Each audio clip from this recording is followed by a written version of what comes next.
So here we got Biden to deliver Oval Office address as U.S. averts default. Biden taking a victory lap here, okay, in basically his negotiating skills have been put on full display by his ability to reach a compromise with Kevin McCarthy. Okay, so the president will speak on Friday evening after congressional passage of legislation that narrowly averts economic calamity. Joe Biden is scheduled to deliver a rare Oval Office address on Friday evening after congressional passage of legislation that narrowly averts the economic calamity of a first ever default on the nation's debt. The legislation, known as the Bipartisan Budget Agreement, passed the Senate late Thursday after receiving broad support in the House this week. It suspends the debt ceiling for 2 years and cuts back on spending. Biden is expected to sign the bill before his remarks at 7 p.m. on Friday, just 3 days before the Treasury Secretary said the government's ability to pay its debt would expire, a situation that economists predicted would cause global turmoil.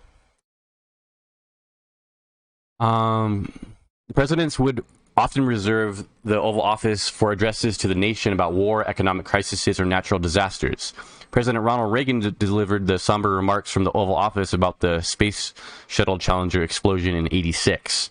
President Donald J. Trump announced the pandemic restrictions from the Oval Office in early 2020.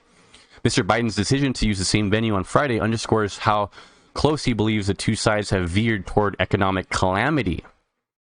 So here's the thing that I think that Biden's not getting credit for, okay, in this whole debt ceiling negotiation. Is that Biden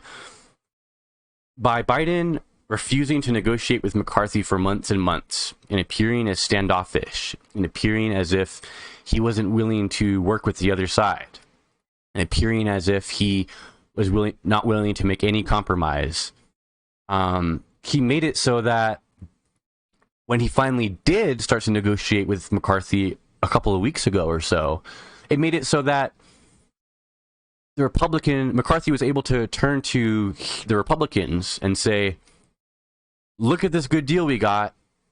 It's better than what we had a few weeks ago, which was nothing. It might not be everything we want, but it's better than what we had before, which was absolutely zip nada. Okay, and Biden knew that the media and the right was going to attack him as being standoffish and as causing the whole problem due to him being unwilling to negotiate. But he knew that he could get a bill that was much friendlier to the American people if he was to not negotiate for as long as possible, therefore giving McCarthy a way to justify the concessions given in the bill. He's able to justify the concessions as being something that was needed just to get Biden to the table in the first place.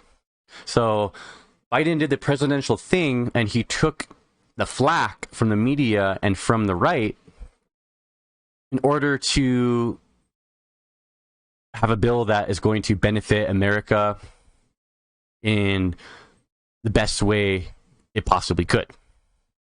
Okay, now if Biden had negotiated months and months and months ago, what we would have seen is Biden would have gone, okay, well, we'll give you this, we'll give you this, we'll give you that, we'll give you this, we'll give you that, and the Republicans would go, we want that too, we want that too, we want that too, we want that too. You're giving us all that and that and that and that, but this other thing over here, we're going to demand that too. And this would have happened ad nauseum to the point that the bill would have been totally a GOP bill. Okay? And Biden would have been forced in the position of sign this GOP bill and screw over America, or screw over America in a different way and allow the country to default and,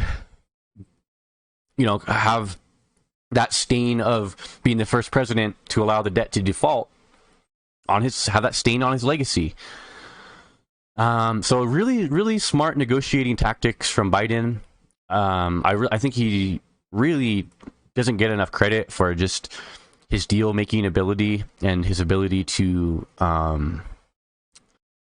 kind of anticipate things before they're going to happen and do what's best for the American people based on what he sees is going to happen. All right, and he played McCarthy like a freaking book, and McCarthy's freaking political career might be on the line now, because we're going to be hearing for months and months about the Freedom Caucus removing him because the deal was passed with more Democrats voting for it in the House than Republicans. So you can't possibly say it's a good deal for the Republicans if more Democrats voted for it than the Republicans. So played McCarthy, he played the GOP, he played the media. I think he did a really good job.